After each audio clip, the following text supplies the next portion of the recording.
स्वागत है दोस्तों एक बार फिर से आप सभी का। अब हम लोग डिस्कस करने जा रहे हैं एमपीएसआई पुलिस रिक्रूटमेंट परीक्षा का 31 अक्टूबर का जो प्रथम पाली का आपका इंग्लिश का जो पेपर है 2017 में जो आपका हुआ था, उस पेपर के बारे में हम लोग डिस्कस करने जा रहे हैं। और सामने है आपके क्वेश्चन नंबर 1। आप देखें क्या डायरेक्शन है हमारे पास।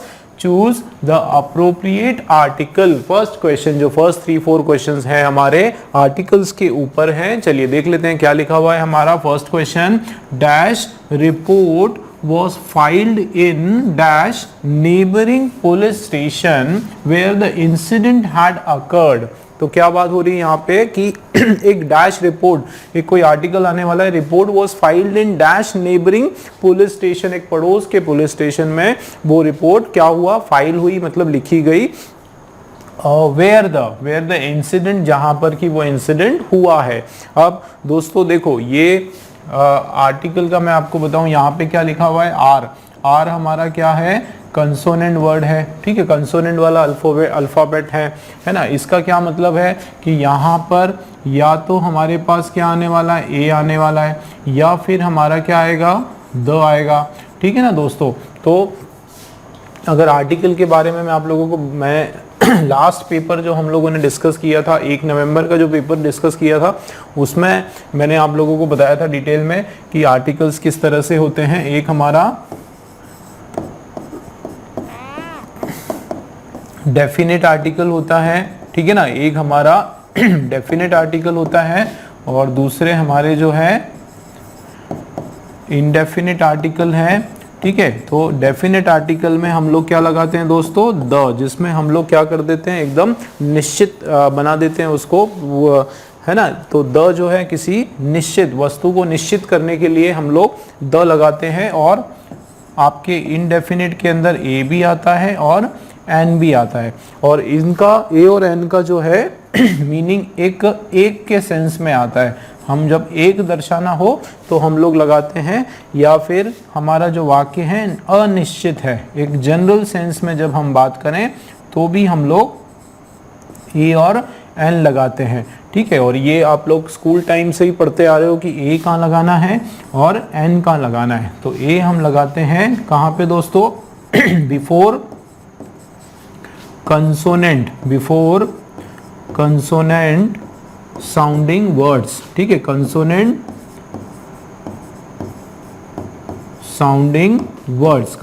साउंडिंग वर्ड्स के पहले आप लोग क्या लगाते हो, ए लगाते हो, और ये एन कहाँ पर लगाते हो, वॉवेल साउंडिंग वर्ड्स के पहले। भाई जो भी वॉवेल साउंड आने वाला जो शब्द है, वॉवेल साउंडिंग वर्ड्स, उनके पहले जो है आप क्या लगाते हो, एन लगाते हो। ठीक है ना। तो हम लोग यहाँ पर देख लेते हैं। देखो रिपोर्ट में आर है तो कंसोनेंट या तो उसमें डेफिनेट होगा या फिर इनडेफिनेट होगा। तो ए आएगा या द आएगा, दोनों में से एन तो नहीं आएगा। देखो एन है क्या स्टार्टिंग में कहीं पर, यहाँ पर एन है, यहाँ पर एन है, बिल्कुल तुरंत आप दोनों ऑप्शन को कैंसिल कर दो। देखो इतना सा करने में ही हमको काफ़ी हेल्प मिल जाती है, हमारे ऑप्शन बाकी काम कर देते हैं। ठीक है ना। तो आपका या तो सी वाला ऑप्शन हमारा सही हो सकता है, या फिर हमारा डी वाला हो सकता है। एन तो नहीं आएगा, ए और बी तो नहीं आएगा। चलिए अगली ऑप्शन देख लेते हैं। देखो report was filed in dash neighbouring. देखो एन है आपका जो कि कंसोनेंट साउंड है। ठीक है ना दोस्तों, क्या कौन सा साउंड है, कंसोनेंट का साउंड है। इसका क्या मतलब है कि यहाँ पर भी अगर आप देखे जाओगे तो या तो आपका ए आएगा या फिर आपका द आएगा, एन यहाँ पर भी नहीं आएगा। ठीक है ना। लास्ट में एन कहाँ पर है बताओ जरा इन दोनों में से। ये ऑप्शन में देखो इसमें एन आ गया, बिल्कुल ये कट हो गया, और ये हमारा दोस्तों आंसर आ गया। ठीक है ना। तो ऑप्शन नहीं हमारा आंसर दिला दिया, है ना। हालांकि मैं दूसरे तरीके से भी आप लोगों को समझाने वाला हूँ। देखो क्या लिखा हुआ है, तो क्या आ जाएगा हमारा, a report was filed in the neighbouring. यहाँ पे क्या हो गया, a report was filed in the neighbouring police station. मतलब यहाँ पे आप ध्यान से अगर पढ़ेंगे तो इसका मीनिंग निकल के आ रहा है। वो बता रहे हैं कि एक रिपोर्ट क्या हो रहा है, एक रिपोर्ट फाइल हुई कहाँ पे, उस नेबरिंग पुलिस स्टेशन में। ठीक है, तो देखो एक रिपोर्ट, यहाँ पे एक जनरल रिपोर्ट की बात हो रही है, किसी एक के सेंस में बात हो रही है। ठीक है, क्या हुआ कि भाई एक रिपोर्ट जो है वो फाइल की गई है ना। एक रिपोर्ट जो है वो फाइल की गई, कहाँ पर फाइल की गई कि नेबरिंग अब नेबरिंग पुलिस स्टेशन, तो द नेबरिंग से क्या हो गया, पर्टिकुलर हो गया, निश्चित हो गया ना, कौन सा, उस पर्टिकुलर पुलिस स्टेशन में, है ना, उस पर्टिकुलर, तो ये इसको हमने क्या कर दिया, पुलिस स्टेशन को डेफिनेट कर दिया, स्पेसिफिक कर दिया, उस पर्टिकुलर पुलिस स्टेशन की बात कर रहे हैं हम लोग, तो द पुलिस स्टेशन। तो याद रखो, तो यहाँ पे ए और द का आपका कॉम्बिनेशन बिल्कुल सही है। एक और तरीके से आप याद कर सकते हो, जैसे आप देखो ये रिपोर्ट, ये भी आपका काउंटेबल नाउन है, ठीक है, सिंगुलर काउंटेबल नाउन है ना, और ये पुलिस स्टेशन भी काउंटेबल नाउन है। तो जब दो दो काउंटेबल नाउन आ रहे हैं दोस्तों, याद रखो, जब दो दो काउंटेबल नाउन आ रहे हैं, रिपोर्ट भी आ रहा है और पुलिस स्टेशन भी आ रहा है, तो फर्स्ट काउंटेबल नाउन हमारा, ये जनरल रूल होता है, ठीक है, कि दो काउंटेबल नाउन है तो फर्स्ट हमारा जो काउंटेबल नाउन है उसके पहले हम लोग ए लगा देंगे, और दूसरा वाला जो काउंटेबल नाउन है उसके पहले हम लोग द लगा देंगे, ठीक है ना, ए लगा देंगे। दो काउंटेबल नाउन्स है, फर्स्ट वाले काउंटेबल के नाउन के आगे ए लगा देंगे और दूसरे वाले काउंटेबल नाउन के आगे द लगा देंगे, ठीक है, क्लियर है।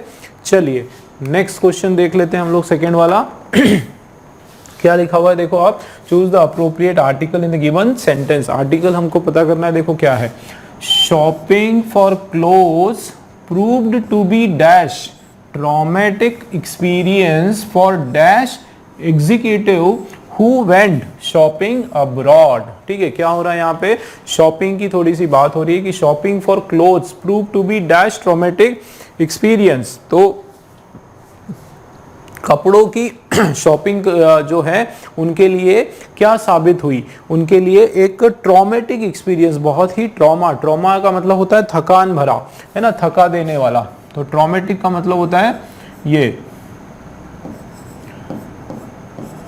थकान भरा, ठीक है, एक कैसा अनुभव था, बहुत ही थका देने वाला, बहुत ही दर्द भरा, बहुत ही थकान भरा एक एक्सपीरियंस था उनके लिए। For dash executive, for executive, वो जो अधिकारी है, एग्जीक्यूटिव है, उसके लिए। हु वेंट शॉपिंग अब्रॉड, जो कहाँ गया शॉपिंग पे, विदेश में, बाहर में गया। तो अगर मैं इसको देखूं, ये क्या है हमारा, टी जो है ये कंसोनेंट का वर्ड है, तो यहाँ पे या तो डेफिनेट में तो आपका इनडेफिनेट में ए आएगा और डेफिनेट में द आ सकता है, एन तो आपका यहाँ पर नहीं आएगा, ठीक है ना, क्योंकि कंसोनेंट साउंड है।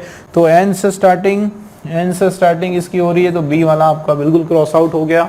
वैसे यहाँ पर देखेंगे एग्जीक्यूटिव, फॉर एग्जीक्यूटिव, तो ई आ गया एग्जीक्यूटिव, मतलब यहाँ पे वॉवेल का साउंड है, मतलब या तो यहाँ पे आपका इनडेफिनेट में एन आएगा दोस्तों, या फिर डेफिनेट में आपका क्या आ जाएगा, द आ जाएगा। यहाँ पर लास्ट में आपका ए तो नहीं आएगा, ठीक है ना, तो ए वाला ऑप्शन क्या है लास्ट में, ये वाला है, तो ये ऑप्शन आपका कट, मतलब सी वाला हमारा कैंसिल हो गया। या तो हमारा ये आने वाला है ए और द, या फिर हमारा ए और एन आने वाला है, देख लेते हैं। तो देखो दोनों में क्या दिया है, स्टार्टिंग में जो है दोनों में ए ही आएगा, देख लेते हैं। तो shopping for clothes prove to be a traumatic experience, देखो यहाँ पे अगर ध्यान से पढ़ेंगे तो क्या मीनिंग निकल के आ रहा है कि शॉपिंग फॉर क्लोथ्स, ये जो कपड़ों की जो शॉपिंग करना है, ये एक तरह से क्या साबित हुई, ये क्या साबित हुई, एक बहुत ही थकान भरी अनुभव, एक थका देने वाला अनुभव, है ना। तो एक की बात हो रही है, एक सेंस, इनडेफिनिट सेंस में बात हो रही है कि ये क्या एक साबित हुआ, एक बहुत ही थका देने वाला, है ना। तो एक के सेंस में यहाँ पे बात हो रही है, सिंगल के सेंस में एक थका देने वाला अनुभव यहाँ पे साबित हो रहा है। तो यहाँ पे ए का जो प्लेसमेंट है दोस्तों बिल्कुल बराबर है, ए का प्लेसमेंट, मतलब ये आपका ए बराबर है। आगे देखते हैं, तो ट्रॉमेटिक एक्सपीरियंस फॉर किसके लिए, फॉर एन एग्जीक्यूटिव नहीं, यहाँ पे एन एग्जीक्यूटिव मिनिस्टर होता तो कुछ बात होती, ये एग्जीक्यूटिव कौन है, कोई अधिकारी की बात हो रही है, तो फॉर उस पर्टिकुलर अधिकारी, ये स्पेसिफिक हो गया कौन, ये आपका जो है डेफिनेट सेंस में यहाँ पे बात हो रही है, कोई वो डेफिनेट अधिकारी की बात हो रही है, ठीक है ना। तो मतलब यहाँ पे जो है आपका द बिल्कुल करेक्ट हो जाएगा, ठीक है ना। तो ये हमारा जो आंसर है, ए वाला आंसर हमारा राइट हो जाएगा दोस्तों। चलिए थर्ड क्वेश्चन आपके सामने है आर्टिकल का।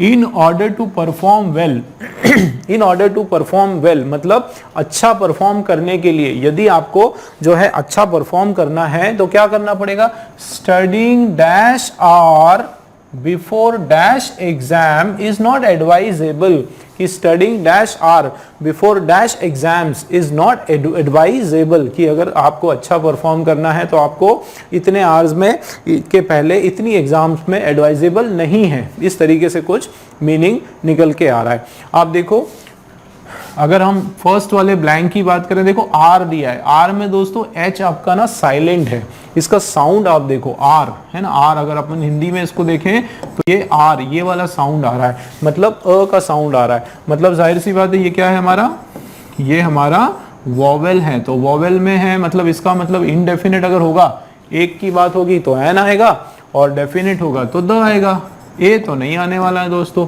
है ना, ए नहीं आएगा, मतलब ए वाला स्टार्टिंग ऑप्शन कैंसिल कर दो, ए आ रहा है कहीं, ए नहीं आ रहा है, नहीं आ रहा है, नहीं आ रहा, चलिए कोई बात नहीं। फिर देखते हैं बिफोर एग्जाम, तो एग्जाम में भी सेम ई है, मतलब आपका वॉवेल साउंडिंग वर्ड है, इसका मतलब यहां पर भी या तो आपका एन आएगा इंडेफिनेट में, और डेफिनेट में आपका द आएगा, ए तो यहां भी नहीं आने वाला है, तो ए तो लास्ट में भी नहीं आने वाला है। चलिए, तो ये वाला ऑप्शन सी वाला हमने क्या कर दिया, क्रॉस कर दिया।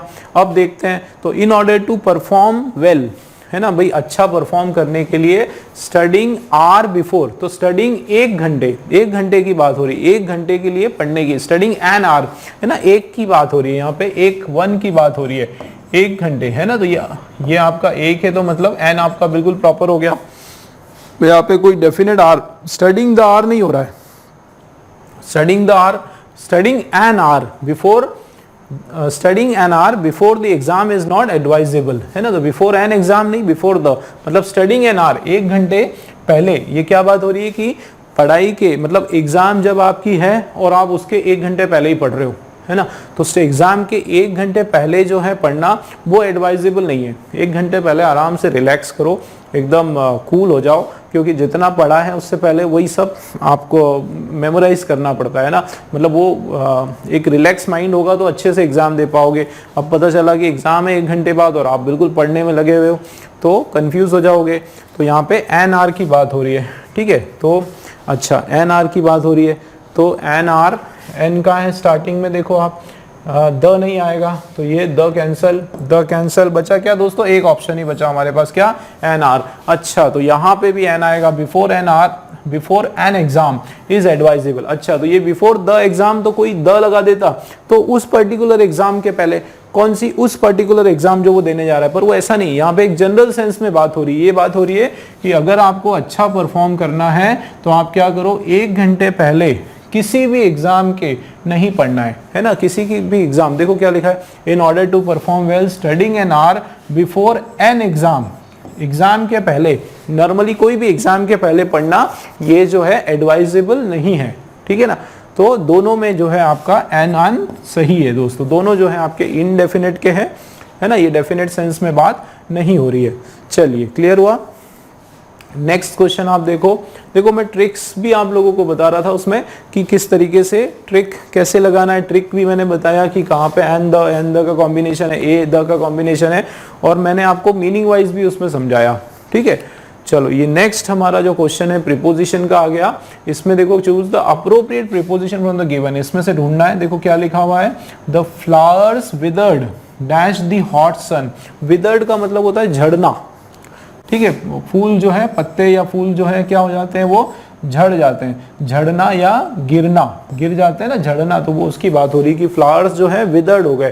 कैसे विदर्ड हो गए, डैश दी हॉट सन, गर्म जो सन होता है, सूरज की जो तप है या जो उसकी जो गर्मी है, उसके कारण फूल क्या हो जाते हैं, फूल झड़ जाते हैं। तो क्या होगा, ऑफ, विदर्ड ऑफ, ऑफ का मतलब सेपरेट हो जाना, अलग हो जाना, है ना, तो विदर्ड का मतलब ही होता है अलग से अलग हो जाना, और उधर से पहले से ही ऑफ लगा दिया, दो विदर्ड ऑफ लगाने की जरूरत नहीं है। From, withered from the hot sun, कहाँ से, फ्रॉम से, हॉट सन से, तो आप इस तरह से तो बोलोगे नहीं कि फ्लावर जो है वो गर्म हॉट सन से बाहर झड़ गए, से गिर गए, है ना। In the hot sun, hot sun में, हॉट सन के अंदर, है ना, तो इन का मतलब यहाँ पे मे के सेंस से आ रहा है। Under the hot sun, under the hot sun मतलब के प्रभाव से, है ना, अंडर इसको बोल सकते हो के प्रभाव से, इसका ये सेंस निकल के आ जाएगा कि के प्रभाव से, इस तरीके से भी आ सकता है। और जब सूरज की तपती जो गर्मी है वो जब सीधी उसके ऊपर गिरती है, यहाँ पे क्या बात हो रही है, अंडर दी हॉट सन लग गया, इसका मतलब है कि सूरज की जो गर्मी है वो सीधी जो है किस पे पड़ रही है, वो सीधी फूलों के ऊपर पड़ रही है, और उसके कारण वो क्या हो गए, वो पूरे के पूरे उनके जो फूल है वो झड़ गए, है ना। तो फ्लावर जो है मुरझा गए या झड़ गए उस तरीके से। तो flower withered under the hot sun के अंडर या के प्रभाव से। तो ये आपका बिल्कुल डी वाला दोस्तों बिल्कुल सही है। चलिए नेक्स्ट क्वेश्चन आप देखो, प्रीपोजिशन का है इलिटरेसी, है ना। इलिटरेसी जो है असाक्षरता जो है ना, इज एन ऑब्स्टिकल। ऑब्स्टिकल मतलब ये क्या है, रोड़ा है, रुकावट है। क्या है ऑब्स्टिकल, ये एक रुकावट है ना, डैश प्रोग्रेस। तो ऑब्स्टिकल है, रुकावट है, किसके लिए है, ऑब्स्टिकल रुकावट किसके लिए है, प्रोग्रेस, फॉर प्रोग्रेस, तरक्की के लिए, तरक्की में, है ना। फॉर मतलब देखो क्या हो गया, के लिए, है ना। तो के लिए या तरक्की में या फिर तरक्की के साथ,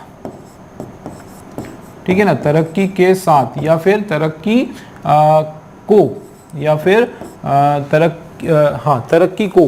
तो जो असाक्षरता है ये क्या है, एक रुकावट है, डैश प्रोग्रेस, ठीक है। तरक्की किसको, तो क्या होगा, तरक्की के मार्ग में, है ना। तो को भी होता है और के मार्ग में, इस तरीके से भी यहाँ पे आ रहा है ना। टू प्रोग्रेस, तो टू प्रोग्रेस तो के मार्ग में, है ना। तो दोस्तों ये बिल्कुल आपका जो राइट है वो क्या हो जाएगा, टू प्रीपोजिशन हो जाएगा, ठीक है। क्यों, इलिटरेसी जो है वो is an obstacle to progress, success को, प्रोग्रेस के लिए जो है वो के मार्ग में, है ना। इस तरीके से प्रोग्रेस के मार्ग में, सक्सेस के मार्ग में आपका ये जो असाक्षरता है वो एक तरह से रोड़ा है, एक तरह से रुकावट है, ठीक है ना। क्लियर है। तो टू आपका जो प्रीपोजिशन है बिल्कुल सही हो जाएगा। नेक्स्ट क्वेश्चन देखो, चूज द अप्रोप्रिएट प्रीपोजिशन। वो प्रीपोजिशन इसमें देखना है हमको। देखो क्या लिखा हुआ है, this report contains an overview dash the current economic situation prevailing dash the country. यहां पर देखो क्या हो रहा है, दिस रिपोर्ट, ये जो रिपोर्ट है कौन सी, ये वाली रिपोर्ट, है ना। ये कंटेन्स, देखो ये सिंगुलर सब्जेक्ट, तो ये सिंगुलर वर्ब, तो यहाँ पे ऐसा आ गया, है ना। तो ये जो रिपोर्ट है ये क्या कंटेन करती है, एन ओवरव्यू। ओवरव्यू मतलब एक बड़ी पिक्चर, एक पूरा का पूरा एक पूरा संक्षेप, एक तरह से पूरा उसकी एक बिग पिक्चर उसकी प्रेजेंट करती है। Overview dash the current economy, तो overview for the current economic, है ना। तो ओवर क्या होगा, overview for the current, overview किसके लिए करती, के लिए। तो ये देखो के फॉर का मतलब है के लिए, तो के लिए आएगा क्या, या फिर बाय, तो बाय का मतलब है यहाँ पे से, और ऑफ का मतलब है का, ओवरव्यू का, और यहां पर भी ऑफ।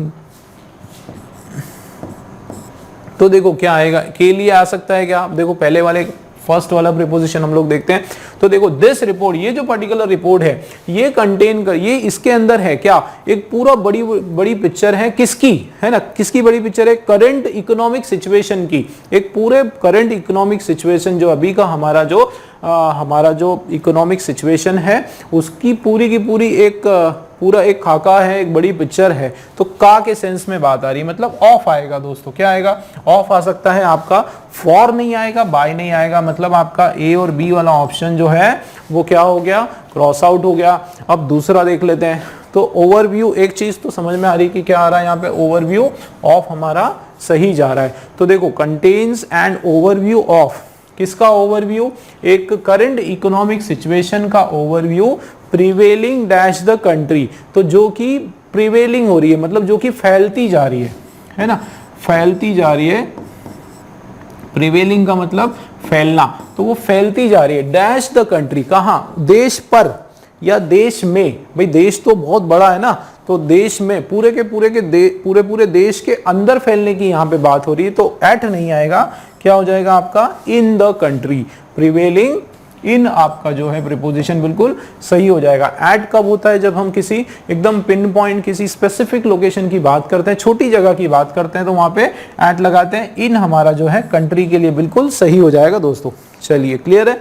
नेक्स्ट क्वेश्चन देखो आप, 7th वाला, इसमें वापस ये आपका अप्रोप्रिएट आर्टिकल का क्वेश्चन आ गया, ठीक है। आर्टिकल इसमें हमको देखना है, देखो क्या लिखा हुआ है, the government plans to introduce dash law that will provide free entry into all temples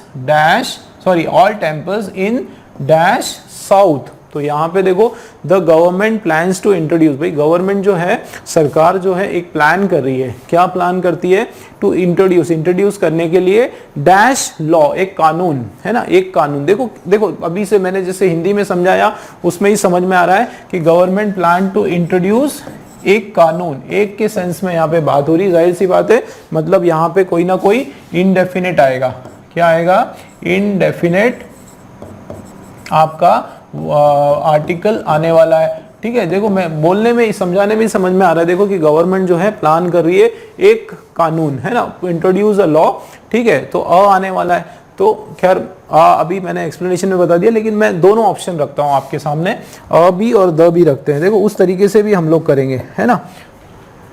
पहले मैं पूरा एक्सप्लेन कर देता हूं कि गवर्नमेंट जो है वो एक प्लान कर रही है, क्या, एक कानून इंट्रोड्यूस करने के लिए, जो कि क्या करेगा, एक फ्री एंट्री देने वाला है, जो कि सभी मंदिरों में, ठीक है, साउथ में सभी मंदिरों में सबको फ्री एंट्री देने वाला है, ये उसका सेंस आ रहा है।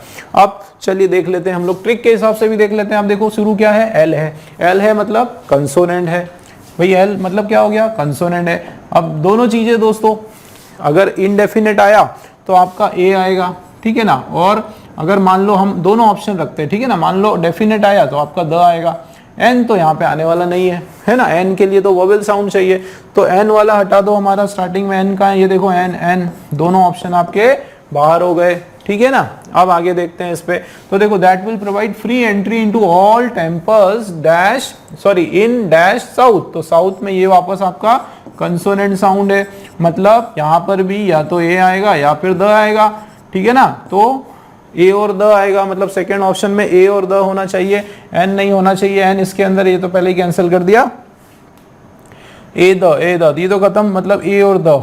अच्छा तो चलिए ये दो ऑप्शन हमारे पास, अभी दोनों ऑप्शन हमारे पास बचे हुए हैं। अब देख लेते हैं क्या आएगा।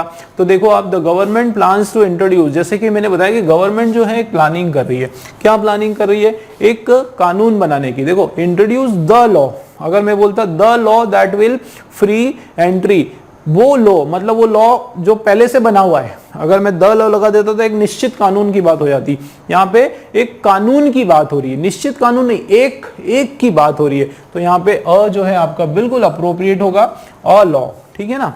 क्या हो जाएगा दोस्तों, ये तो अ लॉ। अब देखो अ दोनों में, अच्छी बात क्या है कि दोनों में फर्स्ट वाला पॉइंट आपका अ ही है, मतलब आपको किस में डिसाइड करना है, सेकेंड वाले में। तो that will provide free entry into all temples in a south नहीं होता है, इन एक साउथ नहीं होता, एक साउथ क्या होगा, द साउथ, डेफिनेट होता है ना, साउथ तो डेफिनेट है भाई, साउथ का मतलब क्या, साउथ तो डायरेक्शन भी है, तो यहाँ पे साउथ का मतलब है हमारा साउथ इंडिया से, साउथ इंडिया से उसका मतलब है, उस पर्टिकुलर साउथ इंडिया की जो जगह है, जो स्टेट से, उससे मतलब है, मतलब ये स्पेसिफिक, ये आपका साउथ जो वर्ड है ये डेफिनेट सेंस में आ रहा है, ठीक है ना, डेफिनेट सेंस में आ रहा है ना, इसका मतलब यहाँ तो द आपका लगना ही लगना है, मतलब ए वाला जो है दोस्तों आपका राइट आंसर है, ठीक है ना, ए वाला ऑप्शन हमारा सही हो गया।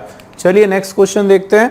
देखो क्या लिखा हुआ है, अप्रोप्रिएट यूसेज इसमें निकालना है, फिल इन द ब्लैंक्स। ये है आपका, I live a few yards dash the bus stop, मैं रहता हूं a few yards dash the bus stop, तो I leaves a few yards, I live a few yards, है ना, कुछ यार्ड, यार्ड मतलब मेजरमेंट है, यूनिट है, डैश द बस स्टॉप, तो I live a few yard away the bus stop, तो away अगर होता, देखो अवे अगर होता तो यहाँ पे हम क्या लगाना पड़ता, from, away from the bus stop, तो ये यहाँ पे सही मीनिंग आता। फ्यू यार्ड्स ऑफ, तो ऑफ का मतलब सेपरेट, अलग होना, है ना, तो ये अलग होने से यहाँ पे मीनिंग नहीं आ रहा है ना, अलग होना, तो ये तो नहीं होगा, ठीक है। तो ये I few yards dash near the, I live few yards near the bus stop, है ना, तो ये ऐसा तो नहीं होता कि कुछ यार्ड पास में, मैं कुछ यार्ड नजदीक रहता हूं, ठीक है, इस तरीके से नहीं बोलते हैं, ठीक है। तो ये आपका बिल्कुल सही है कि I live a few yards away the bus stop, I live a few yards away, sorry away क्या, I live the few yards from the bus stop, कुछ यार्ड बस स्टॉप से, I leave a few yards from the bus stop, ये आपका बिल्कुल सही हो गया। चलिए ये हमारा आ गया नया question, choose the option that best interchanges the italicised in its adjective, excuse me, in its adjectival form. दोस्तों ये जो आपके सामने ये जो सेंटेंस है, ठीक है ना, इसके अंदर आपको सेम जो सेंटेंस है इसी के मीनिंग का एक इसमें दिया हुआ है, लेकिन एक पूरा ये जो सेंटेंस है इसको एडजेक्टिवल फॉर्म में, मतलब इसी सेंटेंस को एक नए तरीके से हमने लिखा है, एक एडजेक्टिव के फॉर्म में उसको कन्वर्ट करके लिखा है। तो हमको ये देखना है कि चारों में से किसका इससे मैच कर रहा है मीनिंग, है ना, एकदम अप्रोप्रिएट जो मीनिंग है वो कौन से वाले हमारे सेंटेंस से मैच कर रहा है। तो देखो इसका क्या मीनिंग है, सबसे पहले तो हम लोग इसको समझते हैं, ठीक है। क्या लिखा हुआ है, देखो, the man is not having any courage, the man is not having any courage, कि वो जो आदमी है, देखो द मतलब ये डेफिनेट मैन हो गया, उस पर्टिकुलर आदमी की बात कर रहे हैं कि वो जो मैन है उसके पास कोई भी करेज नहीं है, उसके पास कुछ भी हिम्मत नहीं है ना। अब हमको एडजेक्टिव के फॉर्म में चेंज करना है। देखो क्या लिखा है, द मैन इज अनकरेजियस, क्या लिखा है कि वो जो मैन है, वो जो व्यक्ति है वो कैसा है, अनकरेजियस है, उसमें करेज नहीं है। चलिए देख लेते हैं, हो सकता है। दूसरा क्या है, द मैन इज काउवर्डली, तो काउवर्डली LY आया ना दोस्तों, तो ये जो है आपका ये काउवर्डली, ये तो आपका एडवर्ब है, क्या है ये आपका एडवर्ब है, तो ये तो बिल्कुल नहीं होने वाला है, ठीक है। अगर हम बोलते द मैन इज काउवर्ड तो मान सकते थे, है ना, मैन इज काउवर्ड जो है तो मान सकते थे। यहाँ पे क्या लिखा है, the man is not courageous, तो आप देखो अनकरेजियस नहीं होता है, ठीक है, अनकरेजियस जो वर्ड है वो नहीं होता है, करेजियस का अपोजिट जो है अनकरेजियस नहीं होता है, तो ये भी नहीं होगा। तो फिर क्या होगा, तो ये बिल्कुल सही है। देखो, man is not having any courage, उस आदमी के पास कोई भी हिम्मत नहीं है, इसका मतलब यही है कि मैन जो है वो क्या नहीं है, वो करेजियस नहीं है। और करेजियस जो है ये आपका एक एडजेक्टिव भी है दोस्तों, क्या है, एक एडजेक्टिव है करेजियस। और इसमें यही बात हो रही है क्वेश्चन में कि आपको जो है उसके एडजेक्टिवल फॉर्म में चेंज करना है, ठीक है ना। तो ये सी वाला आपका बिल्कुल सही हो गया। The man is known to be cowardice, ये कुछ नया ही मीनिंग हो गया कि आदमी जो है वो एक डरपोक है ना, काउवर्ड होना चाहिए था, काउवर्डाइज जाना जाता है, ये कुछ और भी है, तो ये तो आपका नहीं होगा, मतलब सी वाला जो है ना हमारा ऑप्शन एकदम राइट हो गया। देखो नेक्स्ट क्वेश्चन आपके सामने है, choose the correct form of verb for the given sentence. इससे हमको करेक्ट फॉर्म ऑफ वर्ब देखना। देखो क्या लिखा हुआ है, we hope that the sunny weather dash over the weekend. तो ये क्या हो रही है बात कि हम उम्मीद करते हैं, ठीक है ना, हम उम्मीद करते हैं कि ये जो सनी वेदर है, ये जो हॉट वेदर है, ये जो हॉट जो ये वेदर है, मौसम जो है, डैश ओवर द वीकेंड, कि ये जो वीकेंड होगा, जो सप्ताह अंत होगा, उसमें क्या हो जाएगा, डैश हो जाएगा, मतलब कुछ हाँ देखो किस सेंस में हो रही, हम ये उम्मीद करते हैं दैट द सनी वेदर। तो मैं अगर इसको देखूंगा तो ये सनी वेदर क्या है, ये आपका सिंगुलर सब्जेक्ट है दोस्तों, है ना, सनी वेदर क्या है, सिंगुलर सब्जेक्ट। तो जाहिर सी बात है यहाँ पे ये क्या आने वाला है, सिंगुलर वर्ब आने वाला है ना, प्लूरल वर्ब तो नहीं आएगा। और हम उम्मीद करते हैं कि ये सनी वेदर क्या हो जाएगा, ये डैश ओवर द वीकेंड में वो हो जाएगा। तो देखो यहाँ पे सिंगुलर वर्ब आना चाहिए, तो विल लास्टिंग, विल के साथ तो वर्ब का फर्स्ट फॉर्म आता है, तो ये तो वैसे ही क्रॉस हो गया, है ना। सनी वेदर वर्ब का second form lasted over the weekend, weekend तक लास्ट हो जाएगा, ठीक है। तो ओवर के साथ लास्टेड नहीं आ रहा है, ये भी आपका रॉन्ग हो गया। अब should last over the weekend होना चाहिए, वीकेंड के एंड तक होना चाहिए, और एक हो गया लास्ट होना चाहिए। तो दोस्तों ये जो है आपका बिल्कुल सही होगा, क्यों, क्योंकि ये जो हमारा सेंटेंस है ये इनडेफिनेट टेंस का आपका सेंटेंस है, मतलब ये आपका जो है सरल वाक्य है, ठीक है ना, सरल वाक्य है।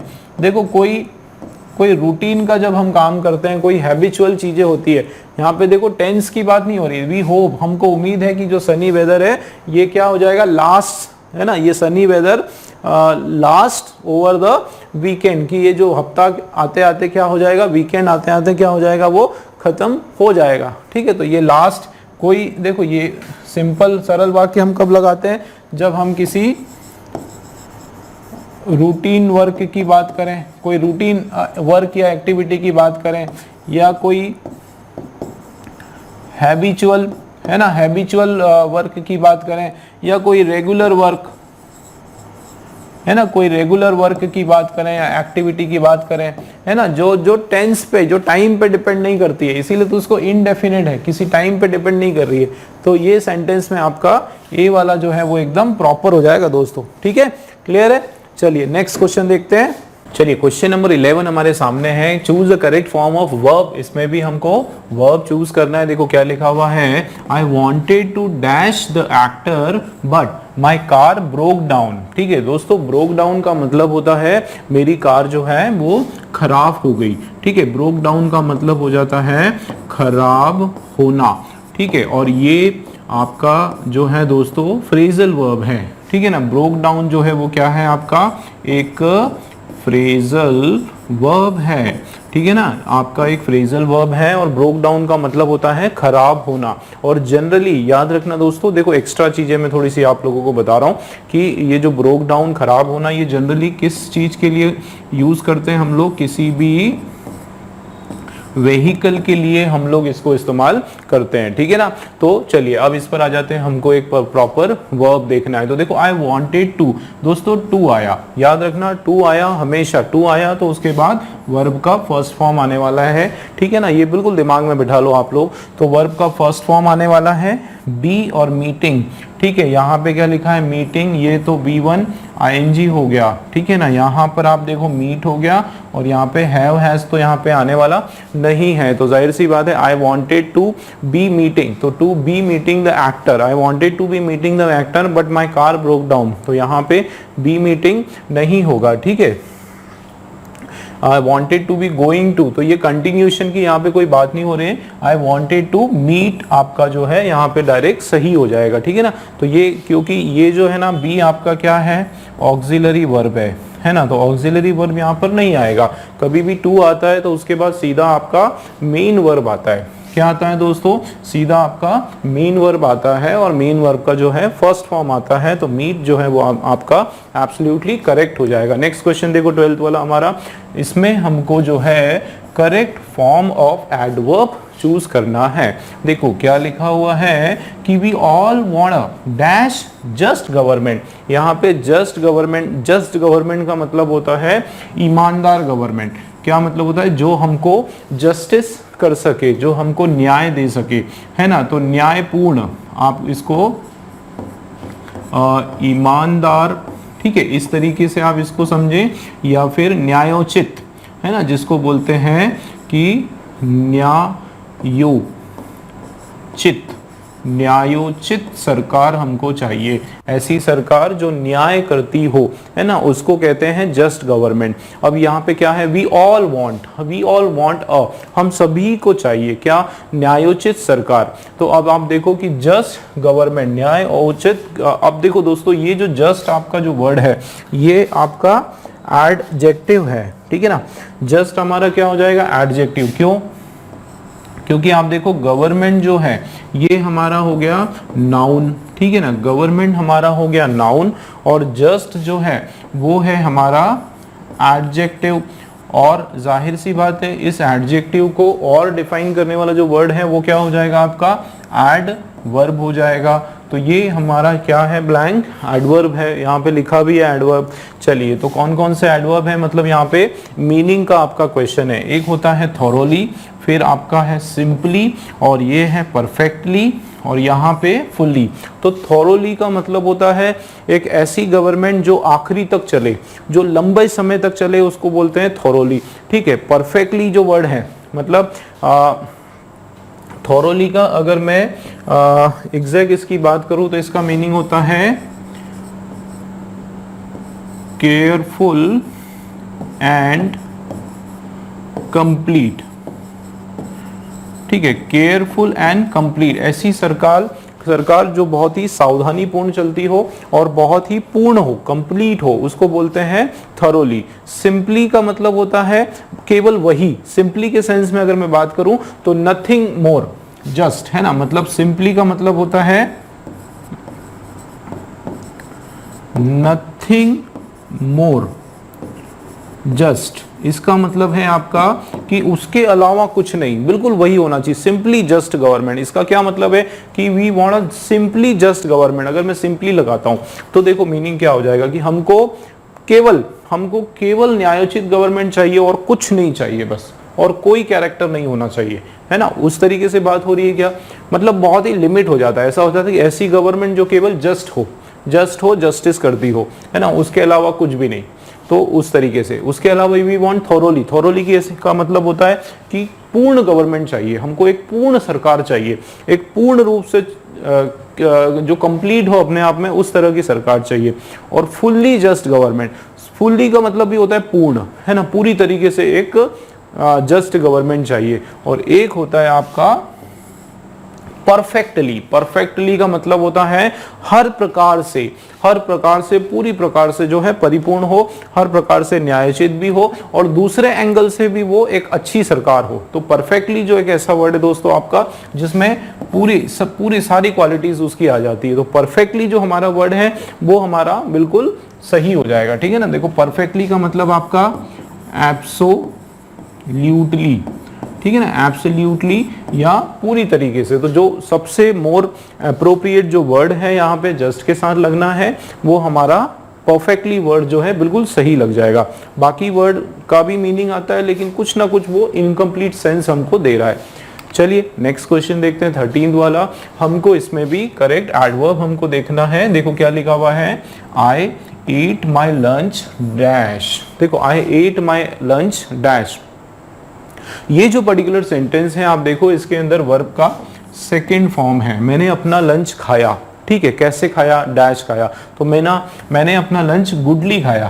तो गुडली तो कुछ होगा नहीं। सबसे पहले तो आप एक चीज देखो, आई एट, तो ये खाने के ढंग को बताया जा रहा है ना, किस तरीके से आपने उसको खाया। तो जाहिर सी बात है एडवर्ब ही आना है यहाँ पर, है ना। तो खाने का ढंग, अब गुडली कुछ नहीं होता है ना, ही लुक्स गुडली, गुडली कोई वर्ड एलवाई नहीं होता है, ठीक है ना। इन अ हरीड, दूसरा क्या है, I ate my lunch in a hurried. In a hurried नहीं होता है, इन अ हरी होता है, इन अ हरी होता है, जल्दीबाजी में, ठीक है, हरीड नहीं होता है।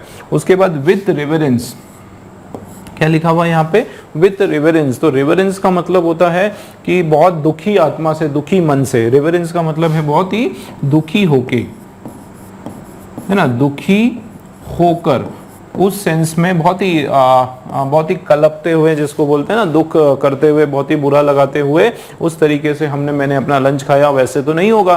तो जाहिर सी बात है हमारा जो सही आंसर है वो क्या हो जाएगा दोस्तों, डी वाला हमारा सही आंसर है, हरीडली, बहुत ही जल्दीबाजी में। क्या बोलेंगे, मैंने अपना जो लंच है बहुत ही जल्दी में खाया, ठीक है ना। कैसे खाया, हरीडली, बहुत ही जल्दी में, डी वाला राइट हो गया। नेक्स्ट देखो आप, choose the correct form of adverb.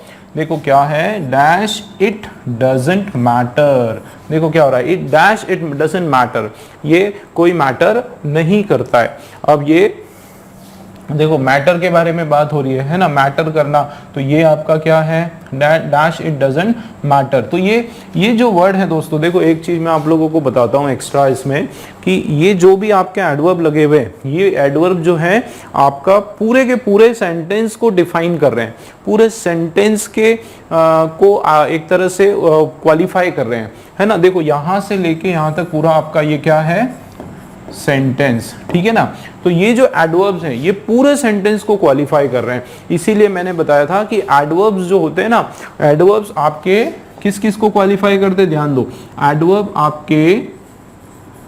आपके वर्ब्स की भी क्वालिटी बताते हैं, ठीक है ना, आपके वर्ब्स के बारे में एक्स्ट्रा इंफॉर्मेशन देते हैं, या फिर एडवर्ब जो है किसी दूसरे एडजेक्टिव उसको भी क्वालिफाई करते हैं, ठीक है ना, किसी एडजेक्टिव को भी क्वालिफाई करते हैं। एडवर्ब जो है वो किसी अपने जैसे किसी एडवर्ब को भी क्वालिफाई करते हैं, ठीक है ना, अपने जैसे दूसरे किसी एडवर्ब को भी क्वालिफाई करते हैं, और ये किसी सेंटेंस को भी क्वालिफाई करते हैं, ठीक है, किसी सेंटेंस को भी क्वालिफाई करते हैं तो उस एडवर्ब्स का केवल ये नहीं होता है कि adverbs are those word, adverb वो शब्द हैं जो केवल आपके वर्ब को क्वालिफाई करेंगे। एडवर्ब जो है आपके वर्ब को भी डिफाइन कर सकते हैं, आपके एडजेक्टिव को भी कर सकते हैं, एक किसी दूसरे एडवर्ब को भी कर सकते हैं, सेंटेंस को भी कर सकते हैं, और यहां तक कि कोई फ्रेज हुआ या फिर कोई क्लॉज हुआ उसको भी ये सब क्वालिफाई कर सकते हैं। ठीक है, तो एडवर्ब बहुत वास्ट सेंस में यूज करते हैं हम लोग। चलिए तो देखते हैं, तो यहां पर देखो क्या लिखा हुआ है, सारे के सारे आपके एडवर्ब है। क्या लिखा है, honestly, it doesn't matter. It doesn't matter का मतलब होता है ये मायने नहीं रखता है, ये बात कोई मायने नहीं रखता है, इससे कोई फर्क नहीं पड़ता, इस तरीके से यहाँ पे बात हो रही है। देखो ट्रूथफुली मतलब ऑनेस्टली का मतलब होता है ईमानदारी से, ठीक है। ट्रूथफुली का मतलब होता है सच्चाई से।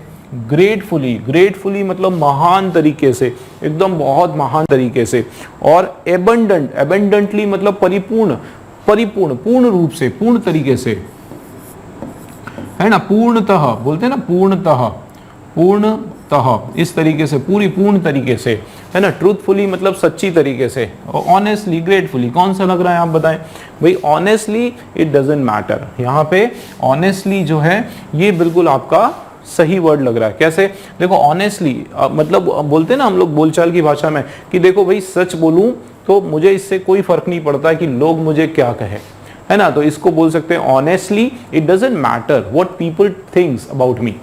Honestly it doesn't matter what people thinks about me, मुझे कोई फर्क नहीं पड़ता कि लोग जो है मेरे बारे में क्या सोचते हैं, है ना। इस तरीके से बोलते हैं ना कि ऑनेस्टली इट डजंट मैटर, है ना। ऐसा नहीं बोलते कि ट्रूथफुली, है ना, या फिर ऐसा नहीं बोलते ग्रेटफुली मतलब देखो ग्रेटफुली जैसे she has achieved this particular prize gratefully, ना, तो उस सेंस में आता है। तो यहाँ पे जो है हमारा ऑनेस्टली जो है एकदम करेक्ट हो जाएगा दोस्तों, ठीक है ना। ऑनेस्टली इट डजंट मैटर, एक तरह से ये देखो एक इंटेंसिफाई कर रहा है, बिल्कुल जोर देके बता रहा है, एक वजन डाल रहा है बात में कि भाई सच बोलूं तो, ईमानदारी से कहूं तो, ठीक है, इस तरीके से सच कहूं तो इससे कोई फर्क नहीं पड़ता है, ईमानदारी से कहूं तो इससे कोई फर्क नहीं पड़ता है ना। एक तरह से ये हमारा क्या बता रहा है, एटीट्यूड बता रहा है ना, एक एटीट्यूड बता रहा है ना, इंटेंसिफाई बता रहा है। इसका हिंदी क्या होता है, सच, है ना, सच कहें तो या कहूं तो इस तरीके से कि इससे कोई फर्क, इस बात से जो है कोई फर्क नहीं पड़ता है, मतलब हमारा ऑनेस्टली बिल्कुल सही हो जाएगा दोस्तों।